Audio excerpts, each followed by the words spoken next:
দুর্জন বাঘ ও উপকারী বকের কাহিনী।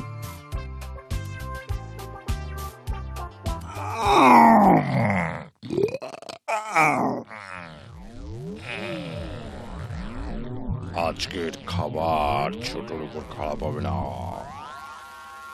অনেক দিন পর মধ্যাহ্ন ভোজে মাছ। খারাপ কি? এবার দেখি রান্নাটা হলো কিনা।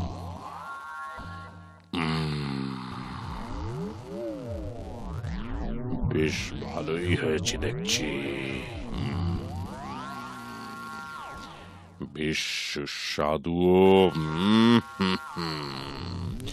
এবার বুঝেছি মানুষরা কেন রান্না করে খায়। কি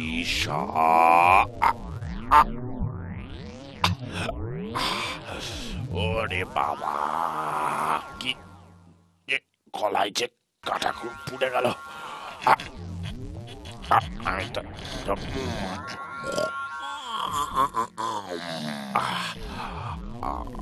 আমি তো ঢোক গিলতে পারছি না।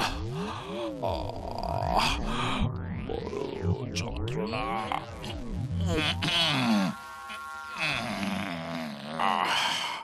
কি করি? কাঁটাটা যে নাগালেই পাচ্ছি না।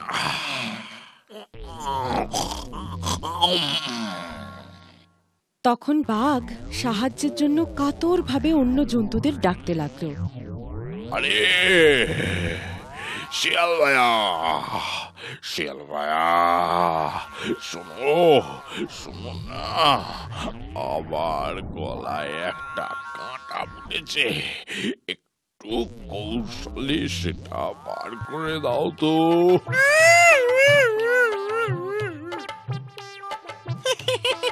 আপনি যে কি বলেন বাঘ মামা, কাঁটা বার করতে গিয়ে প্রাণটা বার করি?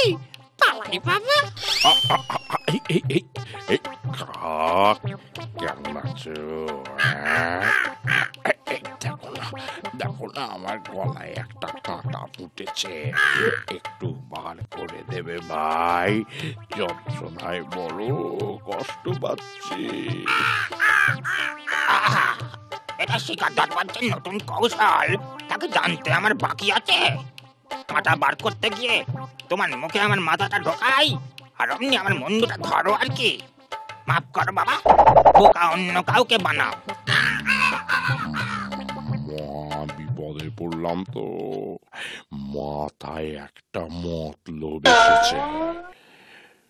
শোনো শোনো জঙ্গলের সব বন্ধুগণ, যে আমার গলায় আটকানো কাঁটা বের করে দেবে তাকে আমি অনেক পুরস্কার দেব।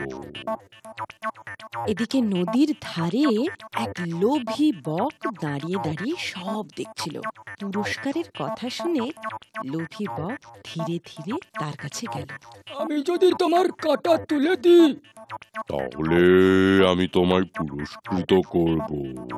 ঠিক আছে, মনে থাকে জানো না? এবারে এবারে হাঁ করো দেখি। এবং যথারীতি তার সরু ঠোঁট দিয়ে বাঘের গলা থেকে মাছের কাঁটা বের করে আনলো।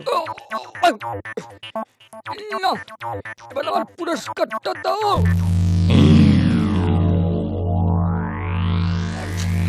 এই